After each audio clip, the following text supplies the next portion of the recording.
Good morning. Woe unto he who follows Thomas Savage.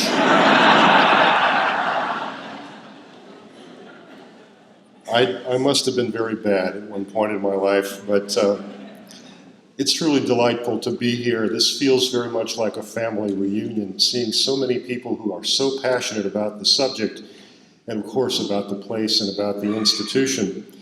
And that family feeling goes way back to 1978. As Tom said, there are many things we can't tell about our Summer Institute experience.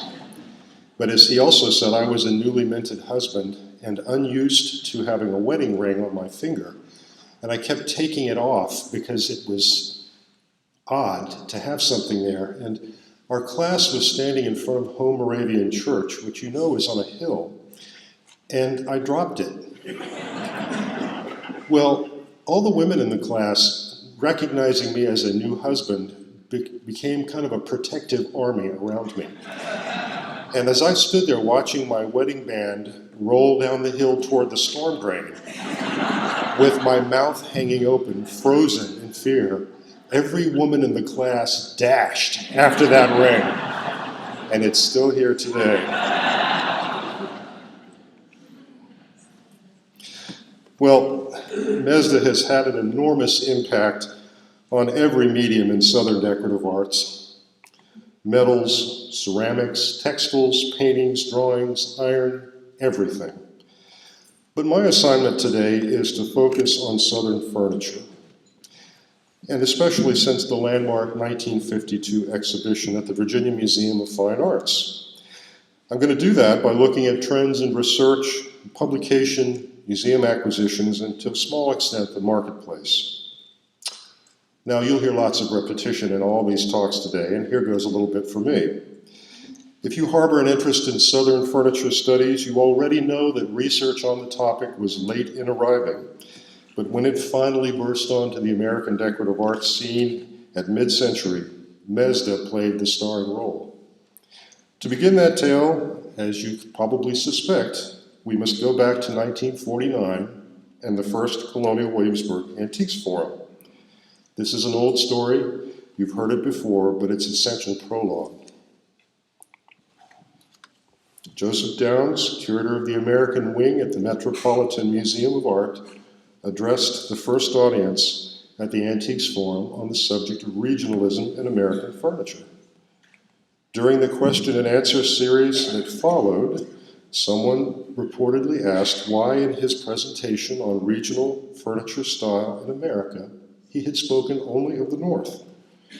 And as you know, let's do this together now, he said, nothing of artistic merit was made south of Baltimore. Big mistake. A Kentucky collector, and records differ on whether it was Juliet Brewer or Eleanor Offutt, asked that follow-up question. Mr. Downs, she reportedly said, do you speak out of ignorance or out of prejudice? Downs logically and wisely pled ignorance, but his widely accepted view on the subject, stated to that audience at that time in that place, launched a movement that remains alive and thriving today. With the gauntlet thrown, serious Southern furniture studies were at last in the offing. Just 3 years later, in 1952, the Antiques Forum was completely devoted to the subject of Southern material. The January issue of the magazine Antiques followed suit, and that exhibition of more than 150 pieces of Southern furniture, America's first, was staged at the Virginia Museum in Richmond. Remarkably, it was triple sponsored by the Virginia Museum, the Colonial Williamsburg Foundation, and the magazine Antiques. This was an historic moment, harbinger of a new age in Southern furniture research, and Southern scholars were champing at the bit. The Baltimore Museum had recently issued the first book on Maryland furniture, and people like Georgia's Henry Green and South Carolina's Milby Burton were determined to show that remarkable furniture really was made south of the Mason-Dixon line. Burton's in-depth research on Charleston furniture was published in 1955, only 3 years after that exhibition, and it was filled with impressive objects like this Charleston double chest. But by any measure, Frank Horton would soon be seen as the father of Southern furniture studies. Now, I doubt that Frank set out to gain that title, but it was the natural outcome of his work to establish MESDA and, slightly later, its groundbreaking research program. Frank's history is well known to most everyone here, but the point is this. His brainchild rapidly and utterly transformed the landscape in Southern furniture scholarship. You see, furniture, because of its substantial size and its broad range of ornamental and structural possibilities, is among the most complex of the material culture subjects. But MESDA's unimaginably important documentary and visual archive made it possible for scores of Southern scholars to wrap their thoughts around a huge body of such details, and thus to synthesize the region's cabinet-making history. Happily, over the last 40-plus years, Southern furniture historians have published a tremendous amount of new research, but very little of it would have been possible without the unmatched resources at MESDA. So let's consider how that work developed beginning in the 1970s. Recall that there had been no major books on Southern furniture since 1955, and only a few scattered articles. But with the debut of the MESDA Research Center, a wave of new findings began to appear in print, and they came forth in distinct phases. The first up was a path-breaking series of articles and monographs on reconstructed shop groups, those all-important clusters of furniture convincingly ascribed to a specific maker through a comparison of both stylistic and structural details. This was an innovation, an innovative development in American furniture research. For the first time, widely dispersed chairs, tables, and case pieces produced by a long-dead artisan could be reassociated with each other through methodical scrutiny of both ornament and construction. Dovetail patterns, glue blocks, drawer construction, seat rail joints, and the like. And without the voluminous MESDA files for comparison and contrast, I don't see how that work could have been possible. But with these resources and these new techniques, the decorative arts world finally began to grasp the tremendous and in places unsuspected variety of early Southern cabinet-making traditions. So let me share a few examples of the diversity that emerged in these studies. As you heard this morning, in 1973, Frank and Carolyn produced a monograph on the work of Mordecai Collins and John Swicegood, whose Piedmont, North Carolina products bore such distinctive shaping and inlay. 3 years later, Betty Dahill published on the Sherrick family in northeastern North Carolina. Despite their proximity to the seacoast and to ports like Norfolk, the detailing on the Sherrick furniture was out of the mainstream and unfamiliar to most curators and collectors of that day. That same year, John Bivens produced a survey of Moravian furniture from Salem and nearby communities, showing us how a European craft tradition was transplanted almost unaltered to the backcountry and resulting in blatantly Germanic furniture. In 1978, we read Ann Dibble's study of seating from the Fredericksburg area in Northern Virginia. The solid Georgian chairs that she presented, so different from other American models, were quite clearly the products of a single shop, although we didn't yet know which one. John Snyder displayed the unexpected works of John Shearer from the Upper Potomac Valley. The scale and the ornament on Shearer's goods really baffled most of us at the time. And in 1982, Luke Beckerdite shared the work of William Buckland and William Bernard Sears, who built astounding Rococo houses and furniture to match along Virginia's lower Potomac and Rappahannock valleys. Their mantelpieces and their tables looked like English imports, which makes a lot of sense in view of the maker's recent arrival on these shores.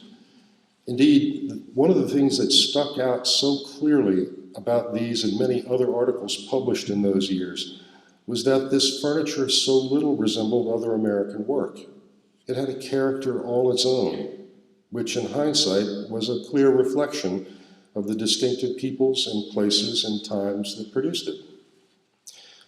Not surprisingly, the fresh furniture research and the articles that it generated were precursors to a new wave of full-length books, and the first of them appeared in 1976 when Henry Green produced Furniture of the Georgia Piedmont. Now recall that the earliest important volume on Southern furniture appeared in 1931, Paul Burroughs' Southern Antiques. The second, Baltimore Furniture, in 1947. And the next, more than 2 decades later, in 1955, Moby Burton's Charleston Furniture. And now it had been a further 2 decades before Henry Green's Georgia Piedmont. Only 4 major books on the subject in 45 years, compared with scores of books on New England and Middle Atlantic furniture in the same period. But thanks to MESDA, the Southern log jam was broken, and a stream of important volumes was about to appear. From the late 70s through the first years of the 21st century, they came, one after another, systematically opening our eyes to new cabinet makers, new shop groups, and new local and regional traditions.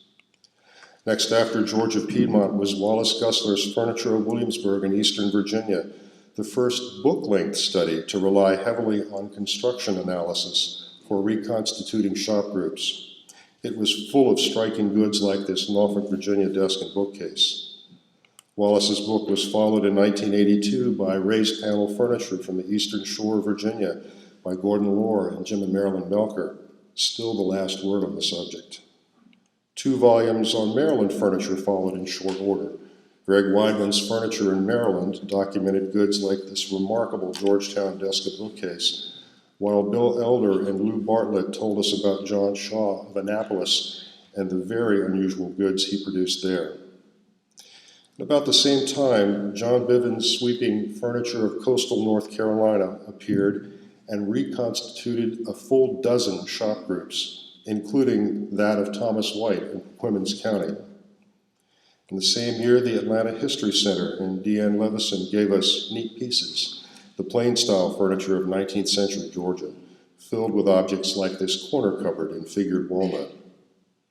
A few years later, John Prown and I produced Southern Furniture, the Colonial Williamsburg collection, and in 2003, John Bivens and Brad Rauschenberg brought forth their critically important 3-volume Furniture of Charleston, revealing the impressive cabinet wares of that cosmopolitan city.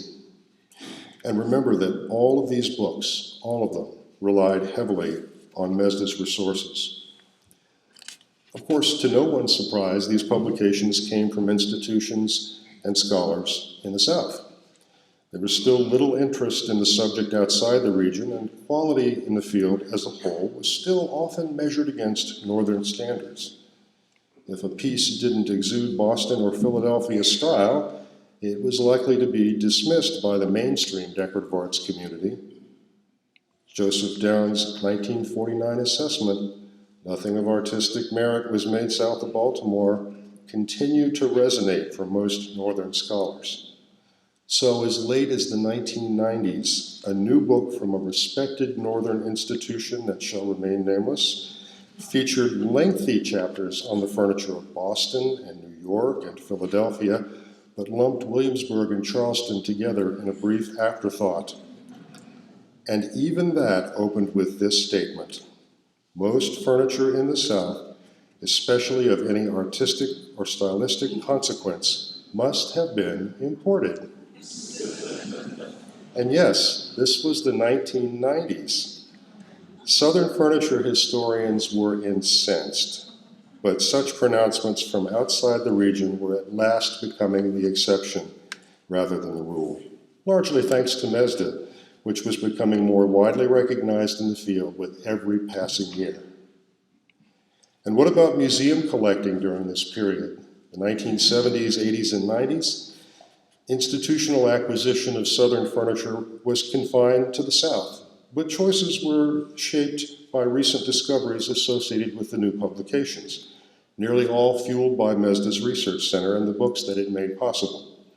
So here at MESDA, work leading to the Charleston Furniture book brought forth Low Country objects into the collection, including the earliest piece of signed Charleston furniture, a desk stamped by William Carwithen in the 1730s, and a fabulous low country stretcher table made about 1700 and entirely of mahogany. The same thing happened with the books at Williamsburg. Work on Wallace Gusler's Eastern Virginia book resulted in the acquisition of key pieces from that part of the state, including a tea table from the Williamsburg shop of Anthony Hay and a perfectly preserved Williamsburg china table. Later, as Colonial Williamsburg worked toward the publication of the Southern Furniture book, we began to collect more broadly in the region, from the Low Country, a Charleston clothes press attributed to Gross and Lee, and from the Back Country, a secretary and bookcase by Charles Cameron of Shepherdstown, West Virginia, and a Shenandoah Valley chest painted by Johannes Spittler. Other Southern institutions were acquiring the region's furniture as well. Notable objects entered the High Museum in Atlanta, the Virginia Museum in Richmond, and the Bayou Bend Collection in Houston, among others. House museums, historical societies, and history museums across the South were all seeking goods made within their borders. And a new generation of wonderful private collections was being built in the region. Again, research in the MESDA files drove the desire for both public and private acquisitions. A third phase in Southern furniture study emerged about 15 years ago, and it focused on refining earlier discoveries, standing squarely on the shoulders of past scholars, and with the advantage of the internet, which makes it possible to find previously hidden records. This stage was all about fine-tuning the work of the preceding generation. And there are many examples of such work, so forgive me if I omit one of your favorites in a brief sampling. Betsy Davison unraveled the mystifying messages that John Shearer inlaid and wrote on the furniture he made in the Virginias and Western Maryland. Tom Newbern and Jim Melker showed that goods made in northeastern North Carolina with the initials WH are likely the work of William Say. Tara Chakurta studied furniture previously attributed to Williamsburg, and by turning to new primary sources, showed that it instead came from Fredericksburg. Robert Leith re-examined the wares that had long been published as the work of Williamsburg's Peter Scott and demonstrated that they were made by a Scottish immigrant called Robert Walker working in King George County on the Rappahannock River. And I used newfound documents and other evidence to show that Williamsburg's Peter Scott was actually responsible for a group of previously unattributed objects with local histories. And these represent only the tip of the iceberg. There are many other examples of such refocusing, but again, it would have been impossible without the MESDA resources. And what about the present course? Well, with renewed focus on the always expanding MESDA files, scholars are plowing new ground. Witness Sumter Priddy and Ann Stewart's recent discoveries about the Washington, D.C. shops of Henry Ingle, William Worthington, and William Waters. Objects like this singular chair had been noticed by collectors and curators since the 50s, but no one knew whence they came. Now we have the answers. And June Lucas has done remarkable work on the Carolina Piedmont, not just uncovering new objects, but answering long-standing questions about who made what. June conclusively showed that Jacob Sanders and his son made the so-called peaked apron furniture in Montgomery County. And 4 years ago, she persuaded us that furniture in this group may have come from the hand of John Wills Jr., working near Charlotte. I've also noticed that Southern institutions are taking second and third and even fourth looks at objects that have long been in their own collections, but have gone unappreciated. This dish dresser has been at Colonial Williamsburg since 1964, but I paid it no attention, assuming it to be from Pennsylvania. 2 years ago, we determined with June Lucas's help that it was in fact made in Chatham County, North Carolina, by Quaker cabinet makers who had relocated from Pennsylvania in the 1750s. It is probably the most important surviving walnut dresser from the Carolina Piedmont, and it was right under my nose for 30 years. And I have to tell you that once we began digging in the files, I found a 1947 photograph of this dresser sitting in front of a Carolina house with a Studebaker in the background, and attached to it was a note in Frank Horton's handwriting. And it said, "Found this in Alamance County in 1947. owned it for 6 hours. Looking at our collection again, we discovered that this wainscot chair, long unacknowledged in our collections, is not a Pennsylvania transplant, but an important Shenandoah Valley artifact. And in Drayton Hall outside Charleston, a number of treasures have emerged from that important but little-known collection. This clothes press retains a history in the Drayton family, but few had looked closely at it because of its condition. Now, with some careful conservation, it's been established as the work of the same Charleston shop that produced this and other striking local objects, all shown by Gary Albert to hail from the shop of Jacob Sass.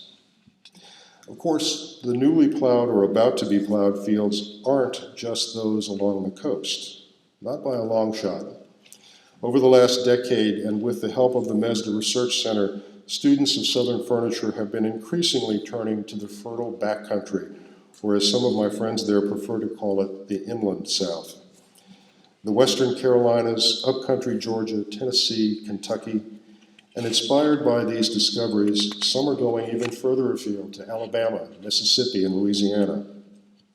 Multiple Tennessee discoveries were published in 2003 in The Art of Tennessee, including this outstanding Hawkins County corner cupboard. But there is so much more coming forward as Mary Jo Case, Tracy and Kim Parks, Daniel Ackerman, and several others continue to dig in the field. In Kentucky, keen-eyed collectors like Mac and Sharon Cox are sorting out the products of shops in Frankfort and Lexington, while Marianne Ramsey, Andy Anderson, and others are unraveling furniture from Mason County shop that produced this amazing sugar desk. And Dale Couch is one of those steadily cracking the code on Georgia goods, like this slab from Elbert County, recently found masquerading as a Virginia piece in the Colonial Williamsburg collection. Again, the MESDA Research Center is at the core of these discoveries. And what of museum acquisitions in this age of new focus and redirection? Well, naturally, Southern institutions remain at the leading edge when it comes to Southern furniture acquisitions, and their choices continue to reflect the newest research findings. But we're finally at the opening of an era of general acceptance for Southern wares, and a few Northern institutions have begun to purposefully collect furniture from the early South. Witness the Winterton Museum in Delaware, where 3 early Virginia blanket chests were acquired in recent years. A refined example from the Eastern Shore of Virginia, a previously unrecorded example from the shop of Johannes Spittler in the Shenandoah Valley, and a beautifully painted chest from Wythe County with a rich yellow ground, identified and partially gifted by Roddy and Sally Moore. And look at this outstanding walnut bottle case from Northampton County, North Carolina, acquired by Winterton about a dozen years ago. Tom Savage and his colleagues are taking this matter seriously. In conclusion, I can only reiterate that we have come a very long way since the publication of the first book on Southern furniture 80 years ago. In fact, the progress in the last 30 years alone is staggering. Think about it this way. In the 1960s, the universe for early American furniture looked like this. Today, thanks directly or indirectly to the MESDA project and its impact, it looks like this. Yet there is still so much to learn, and with the advent of online access to the MESDA files, and soon the images, no pressure, Gary, you can bet that new findings in Southern furniture will be coming at us in rapid-fire fashion. Frank Horton's inspiration has borne fruit in quantities unimagined 50 years ago, and it will obviously continue to do so for decades to come. Thank you very much.